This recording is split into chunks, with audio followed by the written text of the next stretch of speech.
Alright, before y'all niggas go crazy and shit, I already know. This is before Back from the Dead 3 drop. You dig? So, of course, I heard it last night. I had to, check it out. Of course, remember I said that he did drop 3 songs. I think the 3 songs was definitely Bitch or Bit, Tweaker, and Cabbage, I do believe. Them was the 3 songs. But all these other songs I really never heard. Even the Murder Mook song I just now heard on this project. Shit, this should have been a fucking project, basically, you know what I mean? Because half these songs I ain't never even heard before. But basically, you got Fredo on here, Sean Kingston, Tato, you know what I mean? Of course, everybody probably have heard some of these songs, but I just want to talk about it anyway. So yeah, before Back from the Dead 3 drop, because we don't even know if it's really gonna drop, but anyway, it opened up with Walnuts. That song dope. I fuck with it. He was coherent, you know what I mean? And he had a good flow on that song. Don't Love Him. I think that was the other song. I can't remember. But track 2, Don't Love Him. It ain't bad, you know what I mean? He didn't really mumble. The content was cool. He had a nice flow on the song. You dig? What's Going On? To me, that shit is a banger. He used auto-tune, but he used it correctly. And there's nothing wrong with that. Also, and it's really nothing wrong with the auto-tune on that joint. You know what I'm saying? What's Going On, track 3. You can find this tape on that Piff right now before Back from the Dead 3. You dig? Anyway, moving on to Plotting featuring Fredo Santana. It's okay. It's definitely a song you have to listen to multiple times to actually enjoy. You feel me? Basically a song about the haters, the ops, the streets. Y'all know how that shit go. Going into Tomorrow, that shit was annoying. I could not fuck with that. I wish to God that he wouldn't go in the studio when he high. Like, I just wish, smoking weed is cool, but it's just like, if you took a couple sips from a lean, don't really go in the studio and do a song, because you come out with shit like track 5, and it's like, I don't really like that shit. I mean, even in Lil Wayne lean days, he had put out some music that was kind of but the way he performed the song in the studio, it made it like, alright, it's a weak Wayne song, but it's still shit kind of dope. You know what I mean? So it is what it is. Murder Mook featuring Sean Kingston, that's a straight banger. You know what I mean?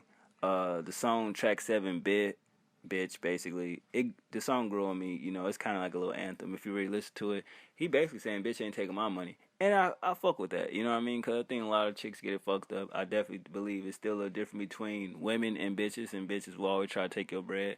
And we already know he been through a slew of goddamn, situations in court. So I kind of get why he made that song. I kind of would have saved that for an official project. Tuka featuring Tato, that shit go crazy. Damn, Tato don't sound bad on that record at all.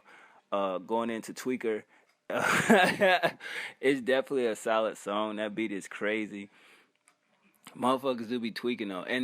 See, this is the thing about that word, that, okay, a lot of y'all people that's like, 20 years old and under, y'all think that's that slang word right there for tweaker.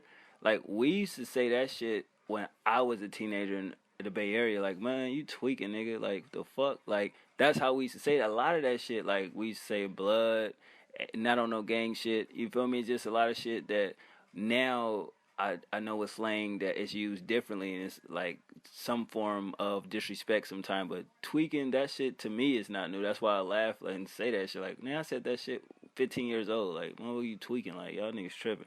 But he did. Tweaker is a good record. Track 10, that's the name of the record. And fucking Like, no, that shit is a problem. Literally. You know what I mean? Like, he played himself. Seriously, on some Khaled shit. But moving on to track 11, Real Money. The content is okay, but I really didn't fuck with the beat. The song is okay. It's not that dope. And then last track, Cabbage, of course, we heard that. You know what I mean? It's a solid track. It grew on you after you listen to it a couple of times. But overall, the songs that's put on this project, the Ampas for Back from the Dead 3, it's cool. You know what I mean? 8 of them straight. And if I had to rate this shit, seeing how some of these songs are like, at least 4 of them you dig already heard. The rest is new to me. I give it 6.5 out of 10. Production was on point. Some of it 6.5 out of 10. But that's just what I think. Y'all should check it out, for yourself. And shout out to bro that actually was on IG asking me about it, and he actually went and listened to it. You know what I mean? I don't know his thoughts, but I mean, it's cool though. I could imagine how many songs this nigga got in the stash. But y'all go check it out. All right.